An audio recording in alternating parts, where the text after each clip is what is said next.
క్రీస్తునందు ప్రియమైనటువంటి దేవుని బిడ్డలందరికీ యేసుక్రీస్తు నామములో మీకు శుభములు తెలియచేస్తున్నాను. ఈ సమయంలో ఒక శ్రేష్టమైన అంశాన్ని మీతో పంచుకోవాలని ఆశపడుతున్నాను. సెలువు మీద దొంగ అన్న అంశం అండి. సెలువు మీద దొంగ అన్న అంశము మీతో పంచుకోవాలని ఆశపడుతున్నాను. ఈ యొక్క సందర్భము క్రీస్తు ప్రభు సెలవులో పలికిన రెండవ మాట ఈ సందర్భాన్ని మనకు సూచిస్తుంది. లూకాసు వార్త 23వ అధ్యాయము 42-43 వచనాలలో ఆయనను చూచి యేసు, నీవు నీ రాజ్యంలోనికి వచ్చినప్పుడు నన్ను జ్ఞాపకము చేసుకొనమన్నాను. అందుకు ఆయన వానితో, నేడు నీవు నాతో కూడా పరదేశంలో ఉందువని నిశ్చయముగా చెప్పుచున్నాను అనెను. క్రీస్తు ప్రభు సెలవులో పలికిన ప్రతి మాట చాలా శ్రేష్టమైన మాట అండి. ఈ రెండవ మాట కూడా చాలా శ్రేష్టమైంది. ఈ సెలవు మీద దొంగ విషయంలో అనేక మంది తప్పుగా పాఠాలు నేర్చుకుంటున్నారు. సెలవు మీద దొంగను ఒక మోడల్గా చూసుకొని అనేక మంది తప్పు త్రోవలు వెళ్తున్నారు. కాబట్టి ఈ విషయంలో మనకు చక్కని అవగాహన ఉండాలి, చక్కని జ్ఞానం ఉండాలి. చక్కని జ్ఞానము, చక్కని అవగాహన మనకు కావాలంటే మనం బైబిల్ గ్రంథాన్ని జాగ్రత్తగా ధ్యానించాలి. క్రీస్తు ప్రభు అప్పటికే 24 గంటల నుంచి ఏం తినలేదండి. భయంకరమైన ఘోరమైన హింసలు ఆయన పెట్టారు. కొరడాలతో కొట్టించారు. కాళ్ళల్లో చేతులలో మేకులు దించబడ్డాయి. తలలో ముళ్ళ కిరీటం ఉంచబడింది. అన్యాయపు తీర్పులు తీర్చారు. ఆయన వస్త్రాలు తీసేశారు. అడ్డగుడ్డ కట్టారు. మానసికంగా, శారీరకంగా ఆయన్ను చాలా అవమానిస్తున్నారు.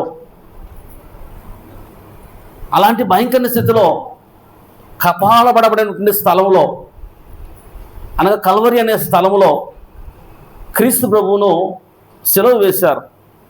కాళ్ళల్లో చేతులలో మేకులు కొట్టారు. నిజంగానే ఎంతో అలసిపోయి ఉన్నాడు. ఆహారం లేదు, నీళ్లు లేవు, ఒళ్ళంతా కూడా గాయాలు, రక్తపు గడ్డగట్టిపోయింది. బహుశా ఈగలు వాళ్తుంటాయి. తల్ల నుంచి రక్తము కారి కళ్ళలోకి వచ్చిన ఆ కళ్ళు తుడుచుకునే స్థితి లేదండి. ఎందుకంటే కాళ్ళు చేతులలో మేకులు కొట్టారు.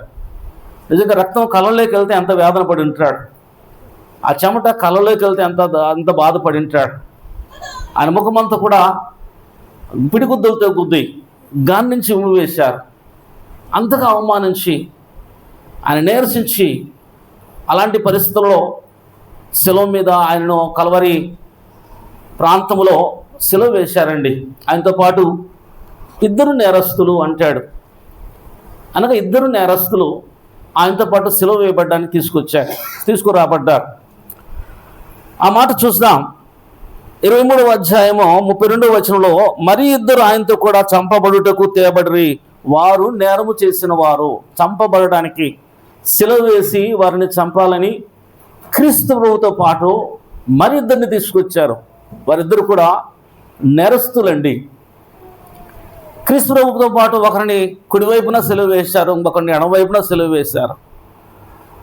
వారిలో ఒకడు ఏమంటాడంటే, ఆ బాధ చూస్తూ, ఆ వేదన అనుభవిస్తూ, క్రీస్తు ప్రభువు నేరం చేయకపోయినప్పటికీ వీరికంటే ఎక్కువగా శ్రమ అనుభవించాడు, భయంకర శ్రమ అనుభవించాడండి.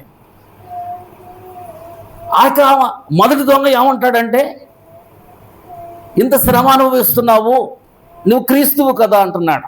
నువ్వు క్రీస్తువు కదా. క్రీస్తు అంటే రక్షకుడు. క్రీస్తు అంటే రక్షకుడు. కాబట్టి ఇన్ని శ్రమలు ఎందుకు పడుతున్నావు నువ్వు?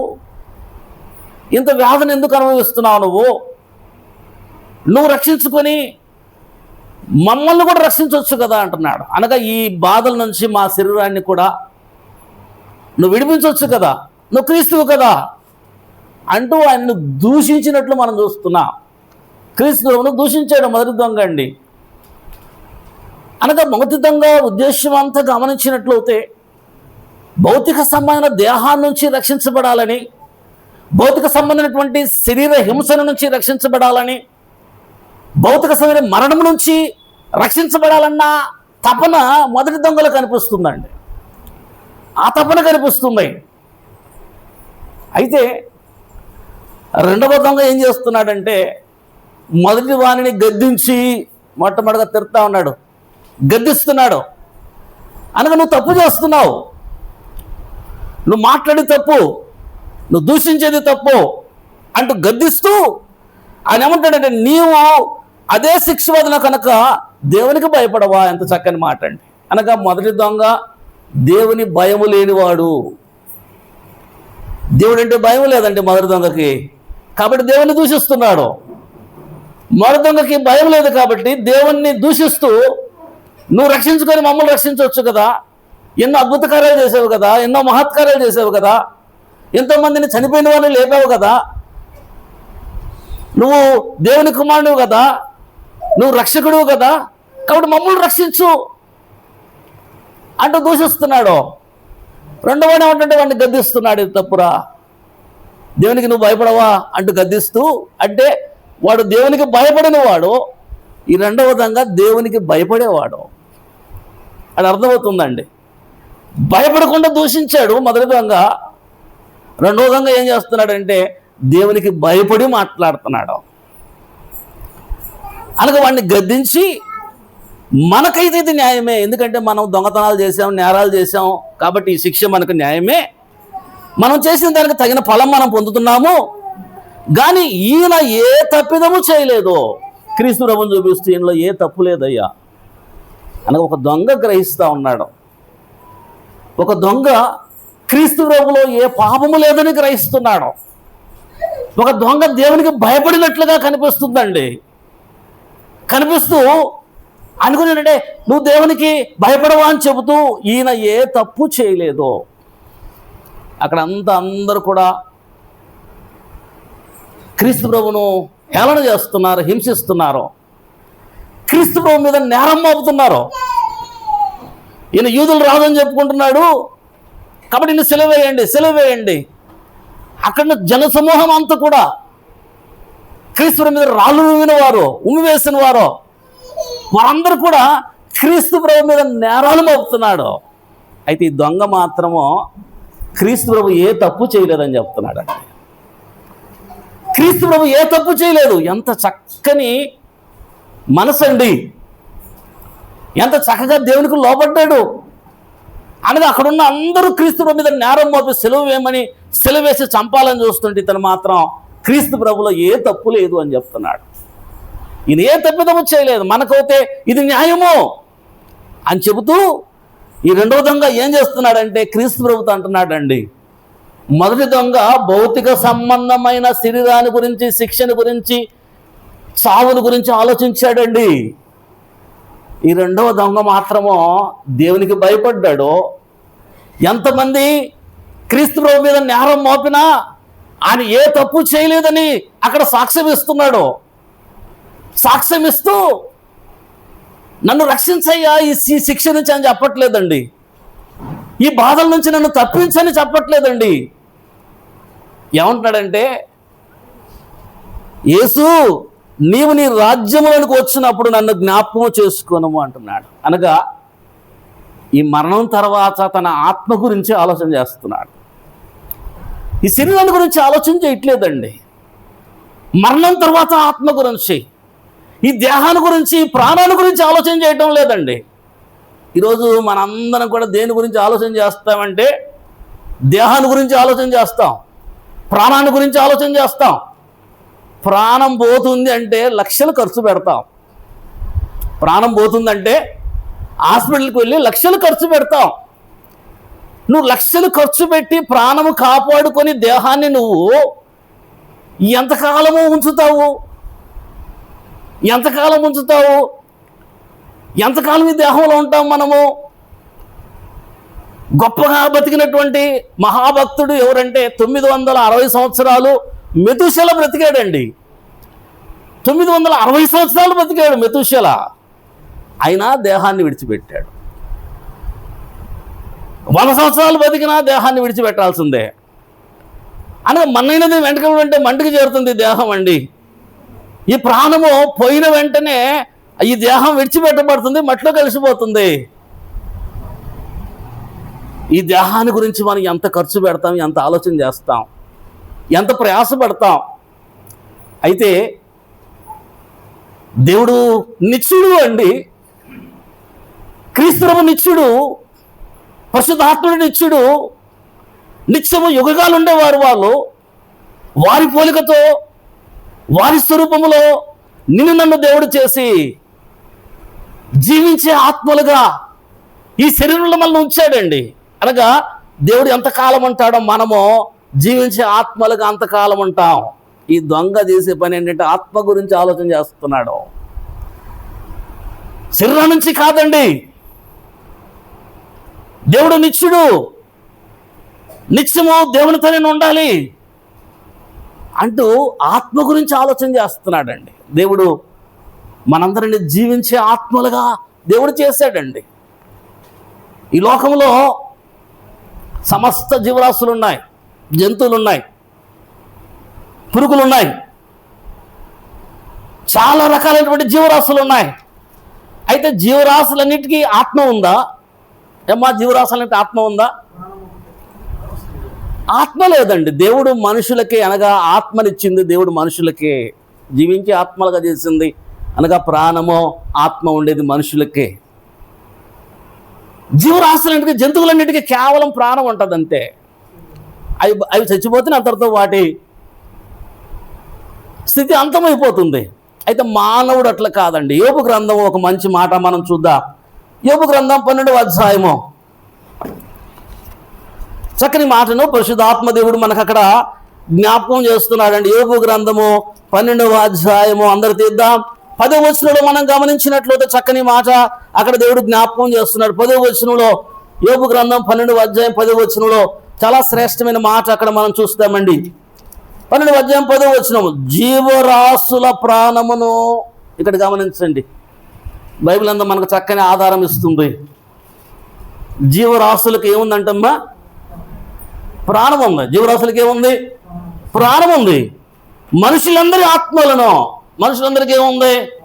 ఆత్మ. మనుషులందరి ఆత్మలో యెహోవా ఆయన వశంలో ఉన్నవి కదా. ఎంత చక్కని మాట అండి. అనగా జీవరాశులన్నీ ప్రాణం ఉంది వాటికి, అయితే మనుషులందరికీ ఆత్మ ఉంది.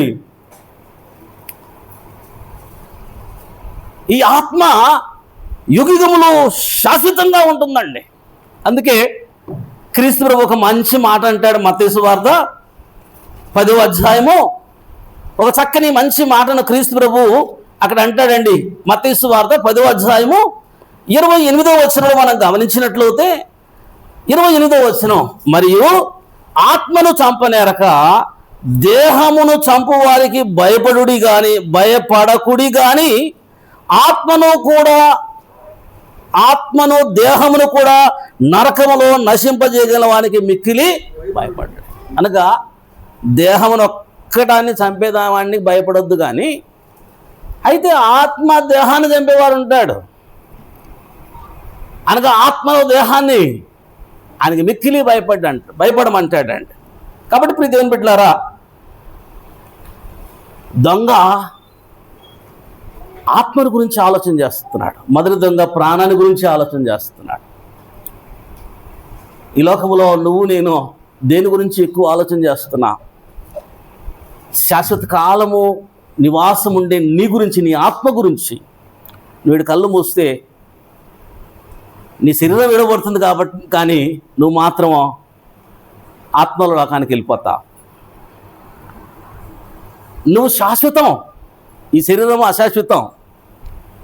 ఈ లోకంలో ఎన్ని సంవత్సరాలు బ్రతికినా ఆఖరణ ఈ శరీరాన్ని విడిచిపెట్టాల్సిందే. కాబట్టి శరీరం కోసం ఎంత ఖర్చు పెడుతుంటాం మనం, ప్రాణం కోసం ఎంత ఖర్చు పెడుతుంటాం. అయితే ఆత్మరక్షణ కోసం, ఆత్మ నిత్యము దేవునితో ఉండదాని కోసం ఏం ప్రయాసపడుతున్నాం? దొంగ ఆలోచన చేస్తున్నాడండి. అయ్యా, నీ రాజ్యంలో నన్ను జ్ఞాపకము చేసుకో. దొంగ ఆలోచన చేస్తున్నాడు. ఎందుకంటే ఒక ఆలోచన ఉంది మనకు. బైబిల్ గ్రంథంలో 3 లోకాలు కనిపిస్తాయండి. 3 లోకాలు, పరలోకము, రెండవది భూలోకము, మూడవది మృతుల లోకం. పరలోకము, భూలోకము, మృతుల లోకం. పరలోకం అందరూ తెలుసు, తండ్రిని దేవుడు, క్రీస్తు ప్రభు, కోటాను కోట్ల దేవదత్తులు ఉంటారు. పరలోకం అందరికీ మనకు అవగాహన ఉంది. భూలోకం అంటే మనందరూ నివాసం చేసే భూలోకం అండి. మృతుల లోకము, మృతుల లోకము. ఈ మృతుల లోకాన్ని గురించి యాకోబు అన్ని జ్ఞాపకం చేస్తాడండి.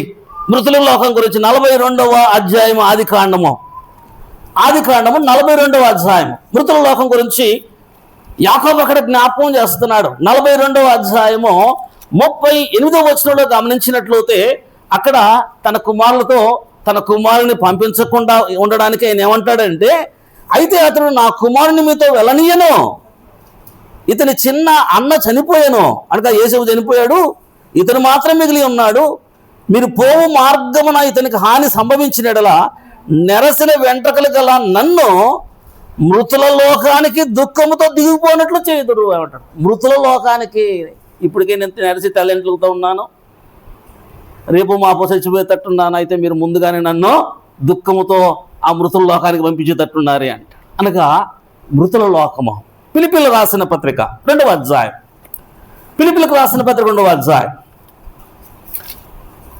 9 నుంచి మనం చదివినట్లు చక్కని మాట అక్కడ కూడా మనం చూస్తామండి. ఫిలిప్పీలకు రాసిన పత్రిక 2వ అధ్యాయం 9 నుంచి గమనించినట్లయితే అక్కడ చాలా శ్రేష్టమైన, అందుచేత పరలోకమందున్న వారిలో కానీ, ఇక్కడ పరలోకం కనిపిస్తుందా ఏమ్మా? పరలోకమందున్న వారిలో కానీ. తర్వాత రెండోదిగా ఏమంటాడండి? రెండోదిగా ఏమంటాడు? భూమి మీద ఉన్న వారిలో కానీ, అనగా భూలోకం కనిపిస్తుంది. పరలోకమందున్న వారిలో కానీ, భూమి మీద ఉన్న వారిలో కానీ, భూమి క్రింద ఉన్న వారిలో కానీ అంటాడు. అనగా పాతాళ లోకం, మృతుల లోకం. అనగా 3 లోకాలు కనిపిస్తున్నాయండి. అనగా ఈ యొక్క 3 లోకాలలో ప్రతి వాని మోకాలు క్రీస్తు యేసు నామమున వంగాలని అక్కడ మనం చూస్తాం. కాబట్టి పరలోకము, భూలోకము, మృతుల లోకము మనకు కనిపిస్తుందండి. ఈ మృతుల లోకంలో మరణించిన వారందరూ ఈ ఆత్మల లోకం అంటారు, మృతుల లోకం అంటారు. ఈ మృతుల లోకంలో 3 భాగాలు మనం జ్ఞాపకం చేసుకున్నాం. ఒకటి వచ్చి పరదేశు, అనగా దేవుని నమ్మి చచ్చిపోయిన వారందరూ ఈ వెయిటింగ్ ప్లేస్ పరదేశికి వెళ్తారు. దేవుని ఎరగకుండా చనిపోయిన వారి ఆత్మలన్నీ ఎక్కడికి వెళ్తాయంటే పాతాళానికి వెళ్తాయి. అనగా అక్కడ కూడా మరణించిన వారు ఎక్కడున్నారంటే దేవుని ఎరగని వారు పాతాళంలో ఉన్నారు, దేవుని ఎరిగిన వారు పరదేశంలో ఉన్నారు. మూడోది కటిక చీకటి బలము, అక్కడ గాఢాంధకారము, సాతాను దాని యొక్క దూతలకు సిద్ధం చేయబడి ఉంది. కాబట్టి ఈ మృతుల లోకంలో మనకు 3 భాగాలు మనం చూస్తాం. లాజరు కనబడి చచ్చిపోయినప్పుడు లాజరు ఎక్కడికి వెళ్ళాడంటే పరదేశికి వెళ్ళాడు. ధనవంతుడు ఎక్కడికి వెళ్ళాడంటే చచ్చిపోయండి అనగా మృతుడైన తర్వాత, చచ్చిపోయిన తర్వాత ధనవంతుడు పాతాళానికి వెళ్ళాడు. పాతాళం వేదనకరమైన స్థలము, పరదేశు విశ్రాంతి, నెమ్మదైన స్థలం, విశ్రాంతి అనగా రెస్ట్ ప్లేస్ అండి పరదేశు. అనగా మృతుల లోకంలో మరణించిన వారందరూ ఉన్నారు. మరణించిన వారందరూ అది పాతాళంలో కానీ పరదేశంలో కానీ ఉంటారు. అనగా చచ్చిపోయిన వారు ఎక్కడికి వెళ్తారు అంటే పాతాళం కానీ పరలోకానికి కానీ, పాతాళం కానీ పరదేశం కానీ ఉంటారు. అబ్రహాం గారు చచ్చిపోయారు, ఏడున్నారు? అబ్రహాం గారు చచ్చిపోయినారు, ఏడున్నారు? విశ్వాస తండ్రి కదా అబ్రహాం, ఎక్కడున్నాడు చెప్పండమ్మా? ధనవంతుడిగా తండ్రి అయిన అబ్రహామా అంటాడు. లాజరు ఎక్కడ అనుకొని ఉన్నాడు? అబ్రహాము. అనగా అబ్రహాం ఏడున్నాడు? పరదేశంలో ఉన్నాడు. కానీ పరదేశంలో అబ్రహాం ఉన్నాడు. అనగా అబ్రహాము చచ్చిపోయి ఎక్కడున్నాడంటే, మృతి పొంది ఎక్కడంటే మృతుల లోకంలో ఉన్నాడు, అనగా పరదేశంలో ఉన్నాడు. ఈ లాజరు కూడా చనిపోయిన ఎక్కడ ఉన్నాడంటే మృతుల లోకంలో ఉన్నాడు. అబ్రహాము రొమ్మున ఆనుకున్నాడు. ఆదాము మొదలుకొని ప్రతి మానవుడు, మరణించిన వారందరూ, దేవుణ్ణి ఎరిగిన వారు, దేవుణ్ణి ఎరిగిన వారు పరదేశంలో ఉంటారు, దేవుణ్ణి ఎరగని వారు పాతాళంలో ఉంటారు. ఇది వెయిటింగ్ ప్లేస్ అండి. ఆత్మలు అనగా మృతి చెందిన వారందరూ ఎక్కడ ఉంటారంటే ఈ మృతుల లోకంలో ఉంటారు. మృతుల లోకంలో ఉంటారు. ఎంతవరకు ఉంటారో? ఎంతవరకు అంటే క్రీస్తు ప్రభు రాకడ వరకు. క్రీస్తు ప్రభు వచ్చేంత వరకు. క్రీస్తు ప్రభు వచ్చిన తర్వాత, ఆయన రాకడ తర్వాత, తీర్పు తర్వాత పరదేశంలో ఉన్న వారందరూ నిత్యము పరలోకానికి వెళ్తారు. పాతలు ఉన్నవారు నిత్యము నరకానికి వెళ్తారు తీర్పు తర్వాత అండి. కాబట్టి మృతులందరూ ఎక్కడున్నారంటే మృతుల లోకంలో ఉన్నారు. ప్రతి ఒక్కరు మృతుల లోకం. ఆ సత్యాన్ని మనం అందరూ జ్ఞాపకం చేసుకోవాలి. అనగా మృతుల లోకంలో పరదేశి ఉంది. ఈ దొంగ క్రీస్తు ప్రభుతో పాటు ఎక్కడికి వెళ్ళాడంటే పరదేశికి వెళ్ళాడు. కాబట్టి ఆ సత్యాన్ని జ్ఞాపకం చేసుకుని నేడు నీవు నాతో కూడా అనగా మృతుల లోకానికి కింద ఉన్న లోకము.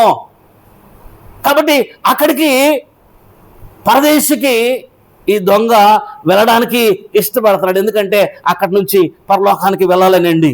సాధారణంగా మనందరం కూడా చనిపోయిన వారందరూ ఎక్కడికి వెళ్తారు అనుకుంటారంటే దేవుని దగ్గరికి వెళ్తారు అనుకుంటారు, అనగా పరలోకానికి వెళ్తారు అని అనుకుంటారు. ఏమ్మా, చాలామంది కూడా అబద్ధాలు చెబుతుంటారు. నేను చచ్చిపోయి పరలోకానికి వెళ్ళి అక్కడ చూసి వచ్చాను అంటారు. ఏమంటారు? చచ్చిపోయి పరలోకానికి వెళ్ళి ఆడ పూల తోట ఉంది, ఆ పూల తోటలో నా కూతురు నీళ్లు పడుతుంది అని చెప్పేవారు కూడా ఉన్నారు. అయితే చనిపోయిన వారందరి గురించి బైబిల్ ఏం చెప్తుందంటే మృతుల లోకానికి వెళ్తున్నారని చెప్తుందండి. జాగ్రత్తగా అండి, ఈ యొక్క పాయింట్లు దొరకవు, మీరు వెనకపోతే కన్నా నేర్చుకోలేరు. కనుక జాగ్రత్తగా వినండి. పరలోకం నుంచి అనగా ఈరోజు చాలామంది నేను దర్శనం కలిగింది, నేను పరలోకానికి వెళ్ళి వచ్చాను అంటారు. పరలోకం చూసి వచ్చాను అంటారు. వాళ్ళ మాటలు నమ్మాలా, బైబిల్ నమ్మాలా? బైబిల్లో యేసు ఏమంటాడంటే, యోహాను సువార్త 3వ అధ్యాయం చూడాలి. యోహాను సువార్త 3వ అధ్యాయం చక్కని మాట. అక్కడ మనం 13వ వచనంలో గమనించినట్లయితే యోహాను సువార్త 3వ అధ్యాయం 13వ వచనం. అందరూ కూడా ఆ మాట మనం చూసి అంతకుముందు మనం జ్ఞాపకం చేసుకున్నాం. మరోసారి మీతో జ్ఞాపకం చేస్తాను. పరలోకము నుండి దిగి వచ్చిన వాడే అనగా పరలోకము నుండి మనిషి కుమారుడు తప్ప పరలోకంలోకి ఎక్కిపోయిన వాడు ఎవడునూ లేడు. పరలోకం దిగి వచ్చింది కానీ, పరలోకానికి తిరిగి వెళ్ళింది కానీ ఎవరైనా ఉన్నారమ్మా? ఎవరు లేరండి. మృతి పొందిన వారందరూ ఎక్కడ ఉన్నారంటే మృతుల లోకంలో, పరదేశి గారి పాతాలలో ఉన్నారు. పరదేశి గారి పాతాలలో కానీ మృతులైన వారందరూ ఉన్నారు. అంతేగాని పరలోకానికి ఎక్కిపోయిన వాడు ఎవరు లేరు, ఒక క్రీస్తు ప్రభు తప్ప. మళ్ళా పరలోకాన్ని నుంచి వచ్చింది క్రీస్తు ప్రభు. తర్వాత రెండవ గెస్ట్ ఎవరంటే పరిశుద్ధాత్మదేవుడు. పరలోకం నుంచి క్రీస్తు ప్రభు తర్వాత పరిశుద్ధాత్మదేవుడు వచ్చాడు. మొట్టమొదటి వచ్చింది ఎవరంటే దిగి వచ్చింది మనిషి కుమారుడు అనగా క్రీస్తు ప్రభు. పరలోకానికి ఎక్కిపోయింది ఎవరు అంటే మరలా క్రీస్తు ప్రభు అండి. ఆ మాట మనం చూద్దాం. అపోస్తుల కార్యములు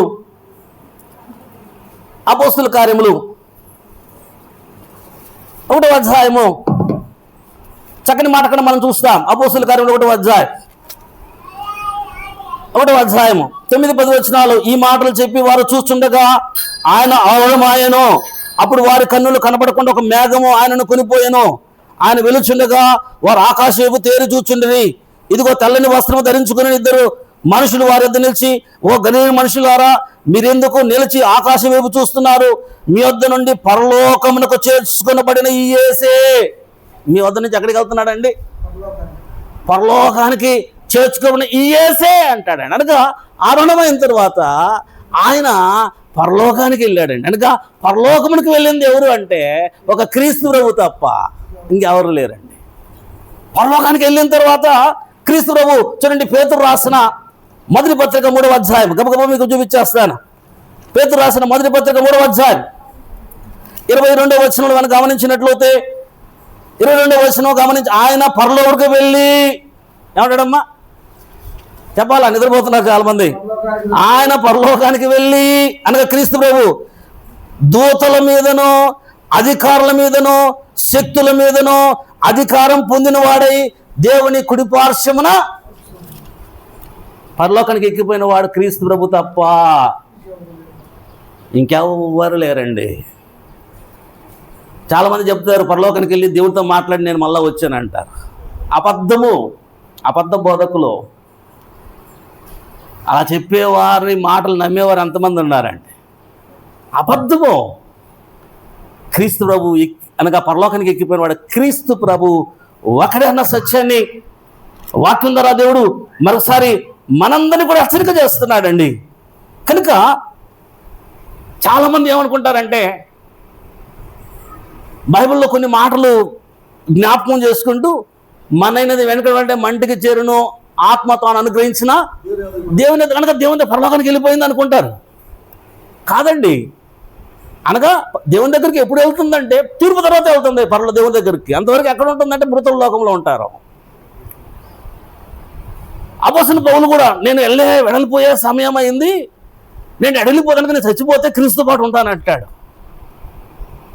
వాటిని బట్టి ఏమంటారంటే వీళ్ళు పరలోకానికి వెళ్తున్నారు అనుకోండి. కాదండి, పరలోకానికి ఎక్కిపోయిన వాడు ఎవరు లేరు, ఒక క్రీస్తు ప్రభు తప్ప. పరలోకం వచ్చిన వారు ఎవరు లేరు, ఒక క్రీస్తు ప్రభు పరిశుద్ధాత్మదేవుడు తప్ప. తీర్పు వరకు మరణించిన వారు ఎక్కడ ఉంటారంటే మృతుల లోకంలో ఉంటారు. పాతాళం ఉంది మృతుల లోకంలో, పాతాళం ఉంది ఆ మృతుల లోకంలో. ఆ పాతాళము అనగా ఇంకోటి ఏంటంటే క్రీస్తు ప్రభు అంటాడండి, ఏమంటాడంటే ఆ మాటని జ్ఞాపకం యోహాను సువార్త 14వ అధ్యాయం, యోహాను సువార్త 14వ అధ్యాయం 1వ వచనం మనం గమనించినట్టు చక్కని మాట అక్కడ క్రీస్తు ప్రభు అన్న మాటలు మనం చూస్తాం. యోహాను సువార్త 14వ అధ్యాయం 1వ వచనం చాలా చక్కని మాట. మీ హృదయంలోనూ కలవరపడనీయుడి, దేవుని యందు విశ్వాసం ఉంచుతున్నారు, నా యందు విశ్వాసం ఉంచుడి, నా తండ్రి ఇంట అనేక నివాసములు కలవు, లేని ఎడల మీద చెప్తాను. అనగా నా తండ్రి ఇంట చాలా నివాసాలు ఉన్నాయి, లేకుంటే నేను చెప్తాను. మీరు నేను స్థలము సిద్ధపరచ వెళుచున్నాను, మీకు స్థలము సిద్ధపరచ, నేను వెళ్ళి మీకు స్థలము సిద్ధపరచని ఎడల నేనుండు స్థలంలో మీరుండు లాగున మరలా వచ్చి నా యొద్ద ఉన్నటకు, అనగా క్రీస్తు ప్రభు వచ్చి మళ్ళీ తీసుకుపోతాడంట. స్థలాలు ఉన్నాయి, క్రీస్తు ప్రభు వచ్చి ఆయన మరలా వచ్చి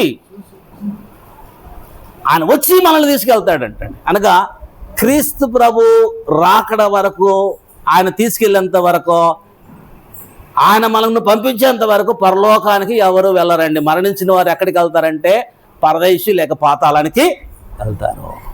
అది గ్రంథం చెబుతున్నటువంటి మాట అండి.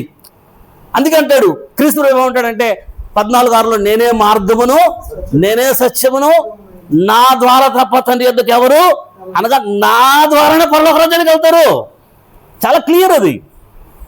నా ద్వారానే, క్రీస్తు ప్రభు ద్వారానే పరలోకానికి వెళ్తారు. చచ్చిపోయిన వారు పరలోకానికి వెళ్ళరు, మృతుల లోకానికి వెళ్తారు. ఆ సత్యాన్ని దేవుడు వాక్యం ద్వారా మరోసారి మనందరినీ కూడా హెచ్చరిక చేస్తున్నాడండి. తర్వాత అందరూ కూడా మరణించిన వారందరూ కూడా, ఇప్పుడు అబ్రహాము ఉన్నారు, చాలా మంది విశ్వాస వీరులు ఉన్నారు.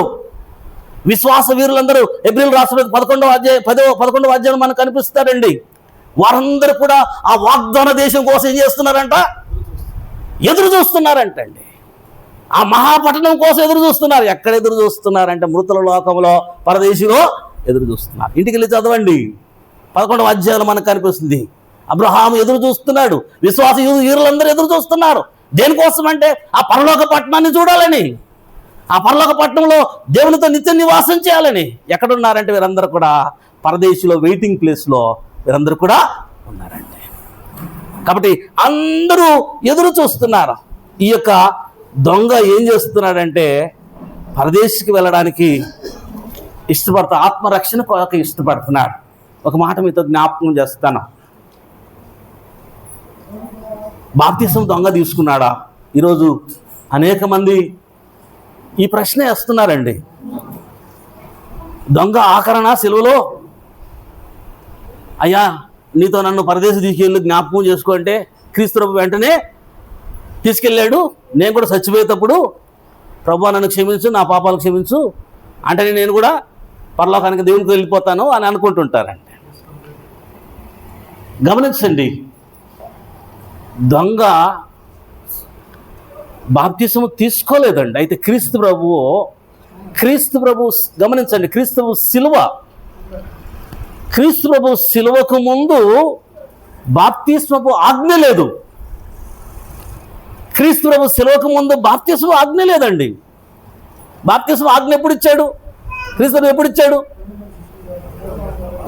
క్రీస్తు ప్రభు పునరుద్ధరణ అయిన తర్వాత, లేచిన తర్వాత 40 రోజులు కనిపించి శిష్యులకు ఏం చెప్తాడంటే మీరు సర్వలోకానికి వెళ్ళి సర్వసృష్టికి సువార్తను ప్రకటించండి, నమ్మి బాప్తిసం వాడు రక్షించబడు అనగా బాప్తిసం ఆజ్ఞ ఎప్పుడు వచ్చిందంటే ఆయన సిలువ తర్వాత, క్రీస్తు పునరుద్ధరణ తర్వాత, పరలోక రాజ్యము అనగా దేవుని దగ్గరికి వెళ్ళాలంటే మీరు బాప్తిసం తీసుకోవాలి. అపోస్తులకు ఆ బోధన అప్పగించాడు. అపోస్తుల ద్వారా దాదాపు 3000 మంది క్రీస్తు యేసువులకు బాప్తిసం తీసుకున్నారు. అయితే దొంగ ఆ ఆజ్ఞ కింద లేడండి, ఆయన సిలువకు ముందున్నాడు దొంగ. చాలామంది ఏమంటారంటే మృతుల లోకంలో పాతాళంలో క్రీస్తు వెళ్ళాడు కదా, ఆడ బాప్తిసం ఇచ్చింటాడు అనుకుంటారు. ఏమంటారమ్మా, ఇచ్చింటాడా నిజంగా? ఏమో మృతుల లోకంలో ఎన్నిసార్లు మనం జ్ఞాపకం చేసుకున్నాం, ఆయన కృప ఎక్కడుందంటే కేవలం భూమి మీద మాత్రమే. ఆయన భూమి మీద కృప చూపువాడు. భూమి వదిలేవా, నీకు ఎక్కడ ఛాన్స్ లేదు. ఇంకా భూమి మీద నువ్వు నిర్లక్ష్యం చేస్తే, భూమి మీద క్రీస్తు యేసులోనికి రాకుండా ఉండడానికి నువ్వు నిర్లక్ష్యం చేస్తే ఇంకెక్కడ ఛాన్స్ లేదండి, పాతాళంలో లేదండి. కనుక ప్రియదేవుని బిడ్డలారా, పరదేశు వెయిటింగ్ ప్లేస్ అన్న సత్యాన్ని జ్ఞాపకం చేస్తున్నాడు. క్రీస్తు ప్రభుకి పాపములు క్షమించే అధికారము ఇవ్వబడింది. లూకాసు వార్త మాట మనం చూస్తాం. మనిషి కుమారునికి పాపములు క్షమించే అధికారము ఇవ్వబడింది. కుమారుడు నీ పాపములు క్షమించబడినవి, లేచి నడవమంటే ఆ పక్ష గలవాడు నడిచాడు. కాబట్టి పాపములు క్షమించే అధికారం ఎవరికైనా క్రీస్తు ప్రభుకు ఉంది. ఆ దొంగ పాపములు క్షమించాడు, తనతో పాటు పరదేశికి తీసుకెళ్ళాడు, మృతుల లోకానికి తీసుకెళ్ళాడు. కాబట్టి దొంగ బాప్తిసం తీసుకోలేదు కదా, నేను కూడా తీసుకొని అంటే కుదరదండి. దొంగ సిలువకు ముందున్నవాడు, సిలువ తర్వాత నువ్వు ఉన్నావు, నేను సిలువ తర్వాత ఉన్నా. మమ్మీ బాప్తిసం పొందితేనే రక్షణ, ఉగ్రత తప్పుతుంది, పరదేశికి వెళ్తావు. బాప్తిసం తీసుకోకుండా ఉంటే, అపోస్తల బోధ ప్రకారం నడవకుండా ఉంటే, జీవితాన్ని కట్టుకోకుండా ఉంటే మనకి రక్షణ లేదండి. కాబట్టి దేవుని బిడ్డలారా, చాలా క్లియర్గా దేవుడు జ్ఞాపకం చేస్తున్నాడు. పరదేశు ఈ రెండవ దొంగ ఆత్మను గురించినటువంటి ఆశ కలిగి ఉన్నాడు, నిత్యము దేవునితో నివసించే ఆశ కలిగి ఉన్నాడు. కాబట్టి దేవునికి లోబడ్డాడు. అంతమంది క్రీస్తు మీద నేరం మోపుతున్నా ఆయన ఏ పాపం చేయలేదని సాక్ష్యం ఇచ్చినవాడు దొంగండి. తాత్కాలికమైనటువంటి ఆ యొక్క శ్రమలను తీసేమని అడగలేదు, కానీ నిత్యము ఆత్మ యుగాలు ఉంటుంది, తను యుగాలు ఉంటాడు. ఆ యుగాలు ఎక్కడ ఉండాలనుకున్నాడంటే దేవునితో ఉండాలనుకున్నాడండి. కాబట్టి ఆ పాతాళాన్ని ఎట్లా తప్పించుకోగలము అన్న అంశం కూడా ఉంది. అయితే సమయం లేదు కాబట్టి దేవుని చేత మరోసారి జ్ఞాపకం చేస్తాను. పరదేశికి ఎట్లా వెళ్ళాలి, పాతకాలాన్ని ఎట్లా తప్పించుకోవాలి, దేవుడు ఒకే ఒక మార్గాన్ని చూపించాడు, పాతాళాన్ని తప్పించుకునే మార్గము. కాబట్టి ఆ మార్గాన్ని తెలుసుకుంటేనే పాతాళాన్ని తప్పించుకొని పరదేశికి వెళ్తాం. ఆ మార్గం తెలుసుకోకపోతే మనము పాతాళంలోనే ఉంటాం. కాబట్టి దేవుని చిత్తము మరికొన్ని సంగతులు మరొకసారి జ్ఞాపకం, దేవుడి చిన్న మాటలు దీవించి ఫలింపచేయును గాక.